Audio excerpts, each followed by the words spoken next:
Latina Voices is proudly sponsored by Continental Airlines, the official airlines of Latina Voices Smart Talk. Goya Foods. When it's Goya, it's got to be good. And Fiesta Mart, serving you since 1972.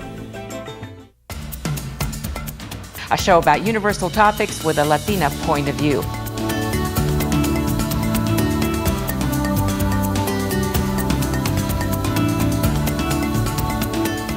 Stay smart.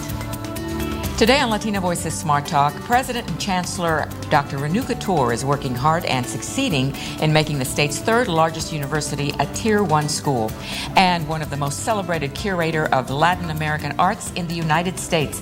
Hello everyone, I'm Minerva Perez and welcome to Latina Voices, a show about universal topics from a Latina perspective. With me today, my co-host, Patricia Gras from Houston PBS, and also Sofia Adrogué, Texas super lawyer Sofia Adrogué.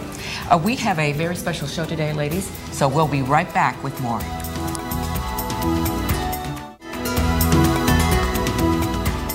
Listed in Power 2010, who controlled the art world, called the preeminent curator of Latin American art at the Museum of Fine Arts Houston, Dr. Carmen Ramirez has taken her department to unforeseen heights and won recognition for her curatorial excellence. Setting out to raise the profiles of Latin American art as a whole, the Puerto Rico native has done it with panache while educating and creating a digital archive of 10,000 documents important to Latin arts, most notably Inverted Utopias, avant-garde art in Latin America. Time magazine named her among the top 25 most influential Hispanics in the United States. She's led the less familiar path to South American artworks from Carlos Cruz Diez and Jesus Rafael Soto to Diego Rivera and Frida Kahlo. Welcome to Latina Voices. We are thrilled you're here. Thank you for having me here. I read your mom was a medical researcher and your dad was a civil engineer, and you came from a family of intellectuals. What I find very fascinating is your focus on research and why you felt that was very important to bring on to our museum. Tell me about that and why that was important. Well, the field of Latin American art has been until very recently an emergent field. Yes. It's a field that was not formally studied here in the United States at the level of universities or any academic level. It was not collected by institutions and for the most part by collectors. And therefore, it's a completely new field. It is also not a common field in Latin America. In Latin America, we have, and I'm speaking about Mexico, Central and South America, and the Caribbean.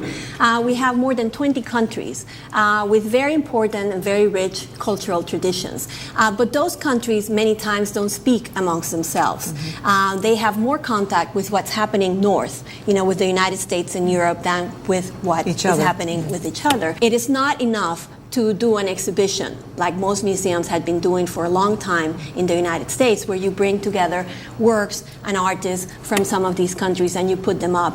Exhibitions disappear. I mean, they're up for 4, 5, 6 weeks, they're gone. It's only with research that goes into important publications or into something like this digital archive that we have been doing that you have something that really remains, from which other people can continue to learn and the field can continue to develop. And that's what we have going on right now.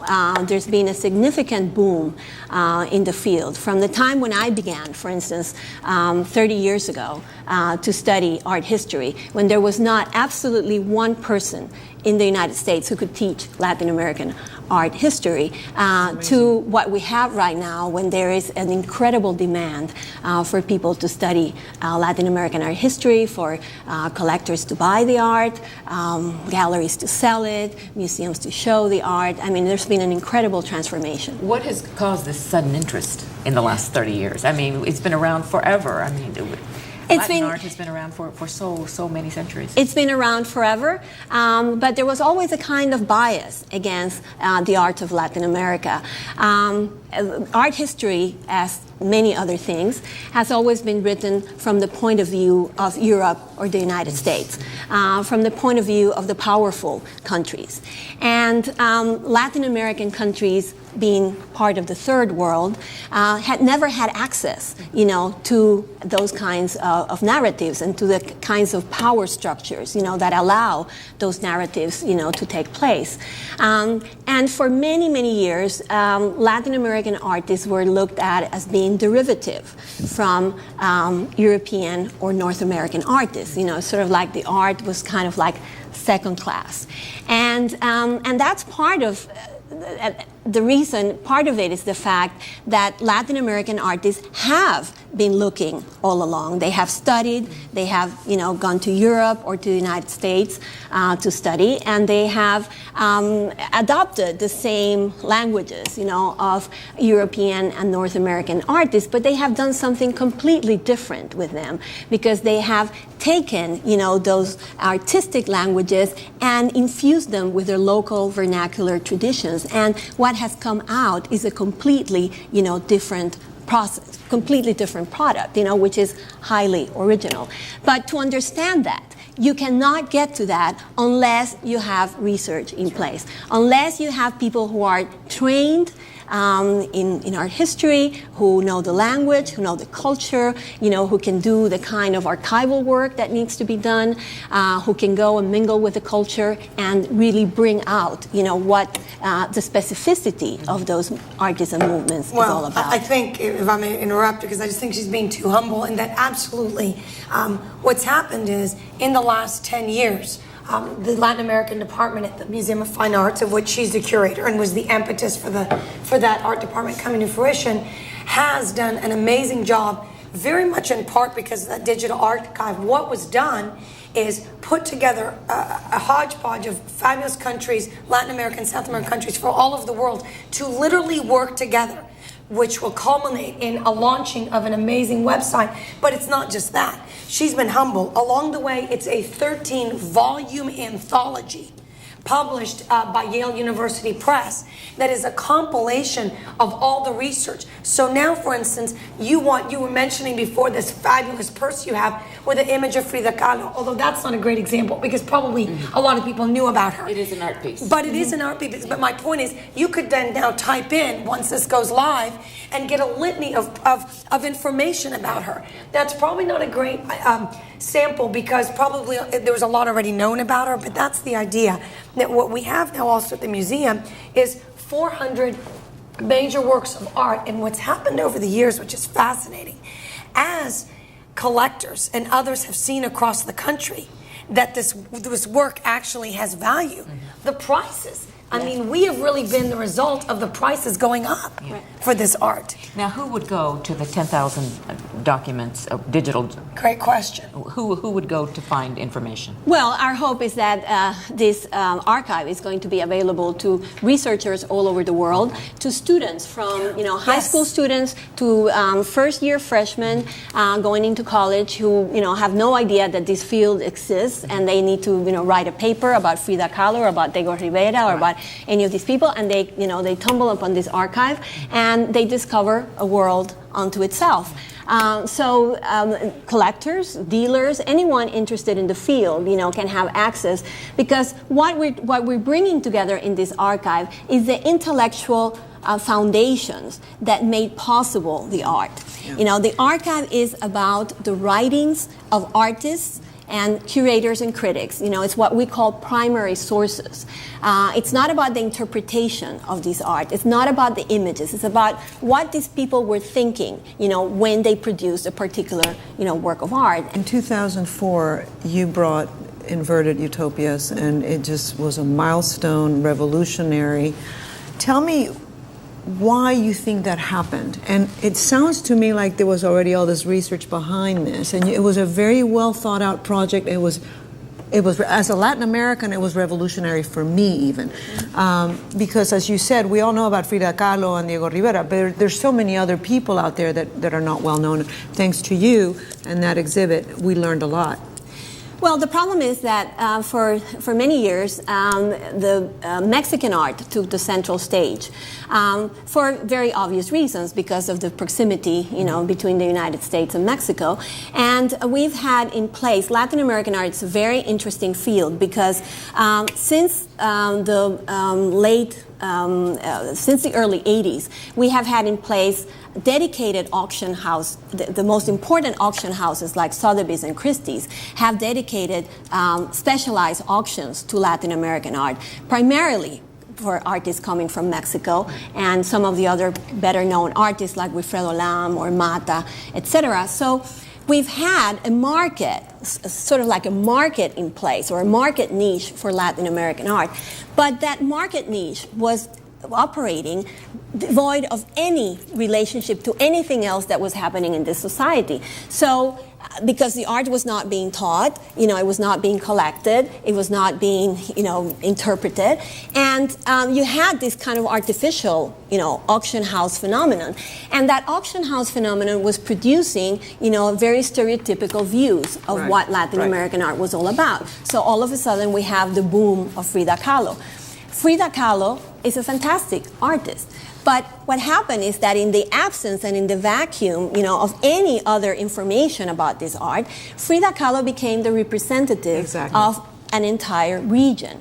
And so Frida Kahlo, as I always say, was an exception and not the rule. She was an extremely, individualistic, iconoclastic personality who was able to translate her suffering and her very, very problematic life, into this amazing, art. But she had no followers. She was just unto herself. So Inverted Utopias came out of the need, to really show the world, the breadth and scope of what Latin American art was all about. If I can only, because Peter Marzio, I can only think of him. He was our fearless leader at the Museum of Fine Arts. What was amazing about Peter, obviously he recruited you to come to the museum, is he saw, before there was an Inverted Utopias, the museum was focused on Latin American art even before it was the cool, the economically interesting thing to do. And I really think that's part of, obviously, the legacy he has brought.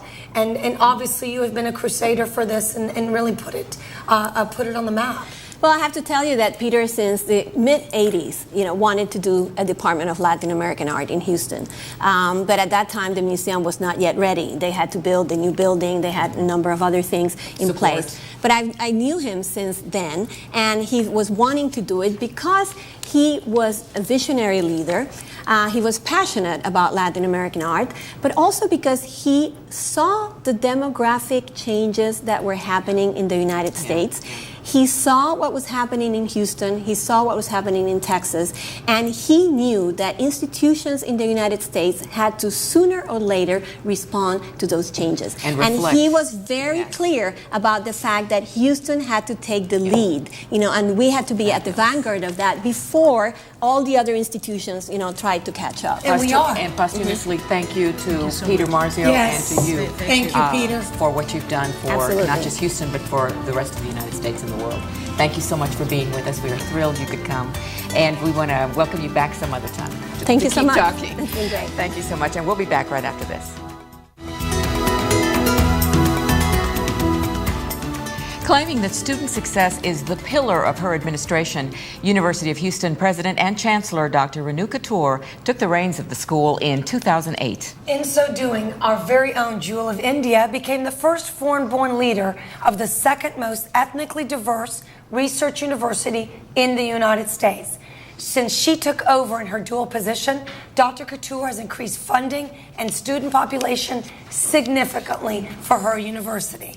Fundraising at U of H for the last 2 years has risen a combined 46%, the biggest total in dollars and percentage increase in the past 3 years of all the major schools in Texas. And she's here to tell us about the latest news in her effort to make U of H a Tier 1 school. And I have to say congratulations. Welcome. Thank you. Welcome. I want to start by the Carnegie Grant and the significance of it.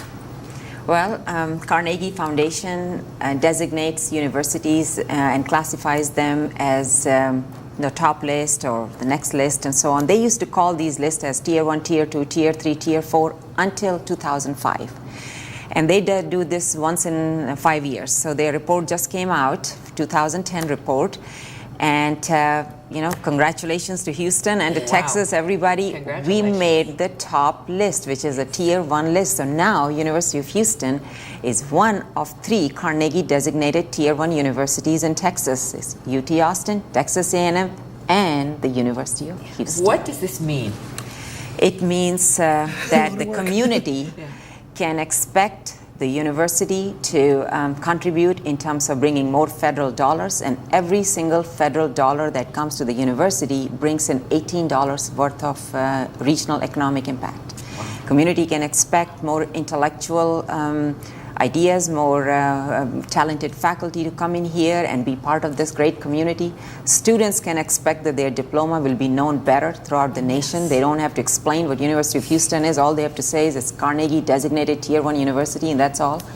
Wow. The faculty and students, for sure, I mean, we will be able to attract better, and our faculty will be able to compete better in the national scene for research grants. It makes a difference. It's win-win for not just the community, but for the population at U of H, which for a long time, a lot of people didn't take it as seriously as they did the big school like UT and Texas A&M. What a difference, a couple of years make? Yes, for you? It surely does. I mean, the reason I came to the University of Houston was because it really had a lot of substance. I mean, this is one of the very few universities in the country where substance is ahead of their reputation. And I knew the perceptual problems existed. But everything is just so right for University of Houston. It's in a great city, so vibrant, so innovative, so diverse. It's in a city that's global. It's in a city that has world's best energy sector. It's in the city that has world's largest medical center. I mean, any university would die to be in the shoes of the University of Houston. And when I read about it, it just was puzzling to me why it's not already a Tier 1 university. So that particular thing brought me to Houston. I say it would be a fabulous journey. And I'm telling you, it's been now a little more than 3 years for me, 3 years and 15 days almost, and it has been an incredible journey. Very successful. Now, we know at least a little bit of this trajectory of success and journey now, but can you take us back a little bit of your own personal journey? Because not that I don't mind in hearing about Tier 1, but I think your journey is particularly impressive. Well, let's see, where do I start? At the beginning, back in India, please. Well, yes, I am from India, and I was 18 years old when I came to the United States, and I grew up in the northern part of India in a very small town. Yeah, in India, you don't define small or big by the size of population because India is 1.12 billion people. You define it by many other attributes. So to tell you why I say it's a small town, I had never seen any English movie.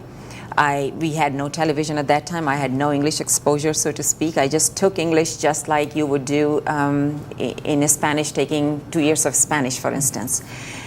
And I am in a community where business is the primary focus. I mean, the education has never been valued in my particular clan and community. So I never saw anybody in my town, in my family, in my extended family, a woman basically doing anything sort of after the bachelor's degree.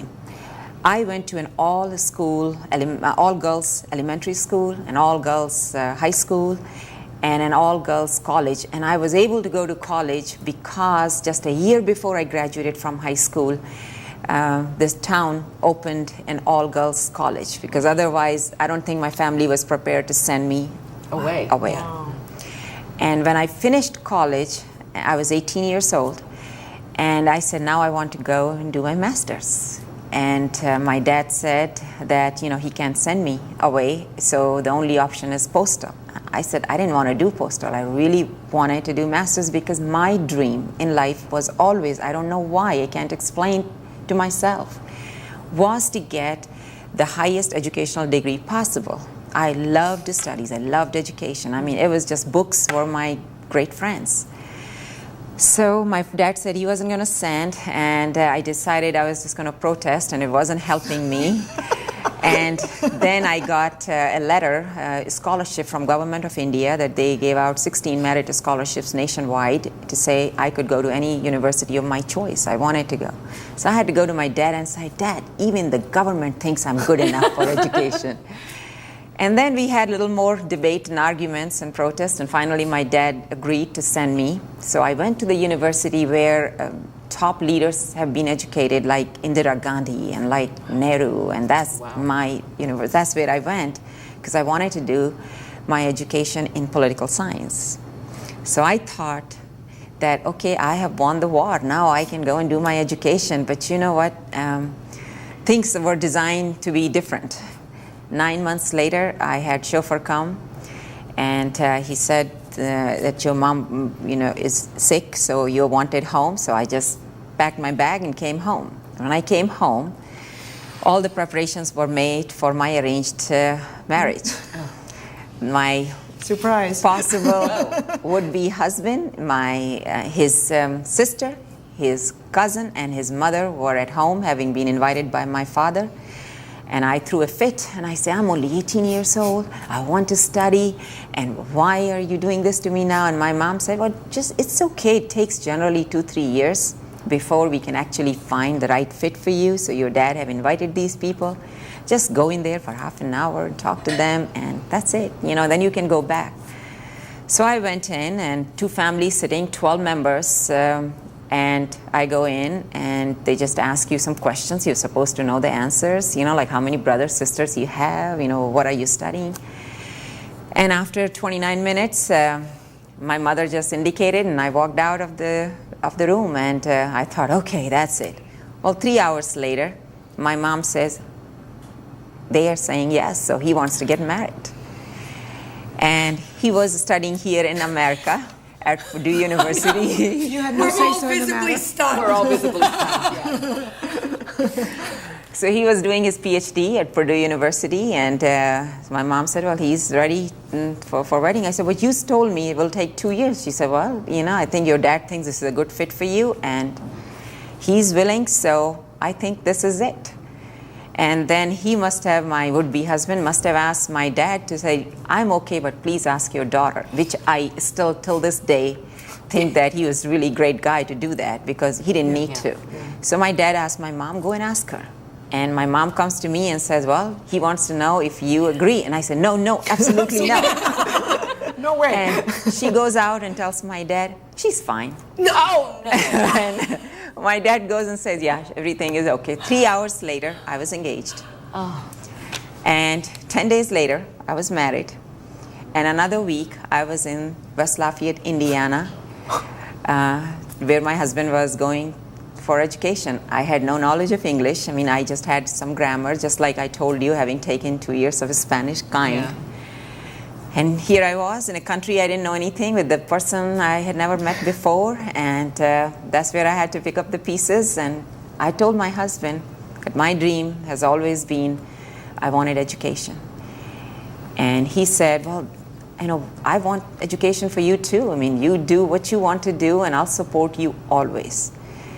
And he made that promise to me because I told him I really didn't want any kind of jewelries. I didn't want clothes. I didn't want any of those things. I just wanted my educational degree. And he promised me, and he lived up to his promise, supported me in every way possible. And did you cry your way through all of that? I did cry, and I cried afterwards too, because I didn't believe a word what he said, because I had not seen any woman continue her education.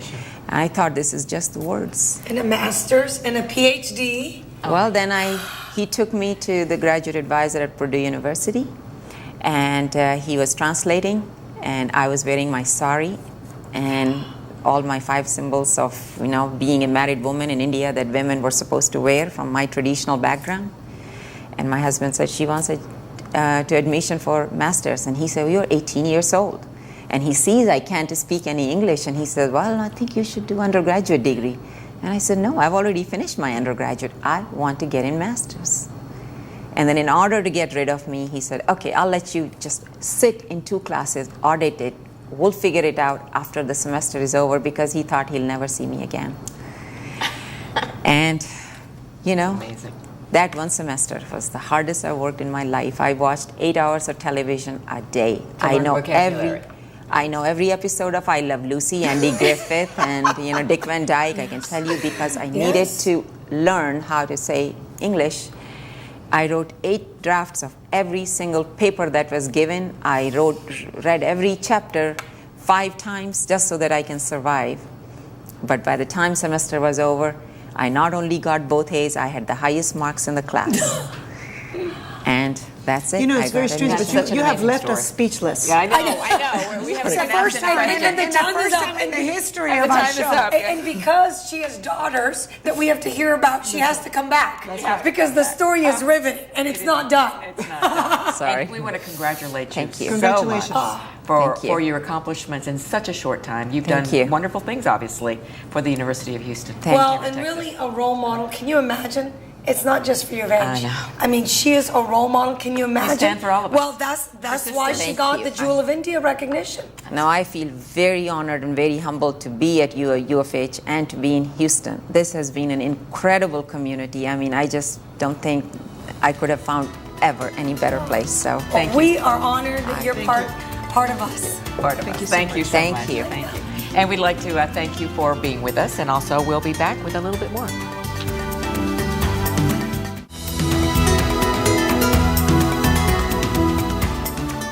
We want to thank you for tuning in to Latina Voices Smart Talk.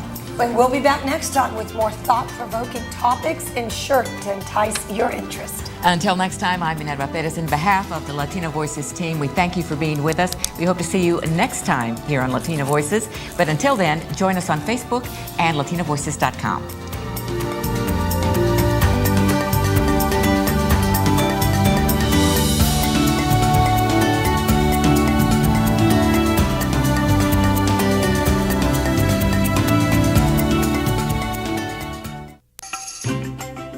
Latina Voices is proudly sponsored by Continental Airlines, the official airlines of Latina Voices Smart Talk. Goya Foods. When it's Goya, it's got to be good. And Fiesta Mart, serving you since 1972.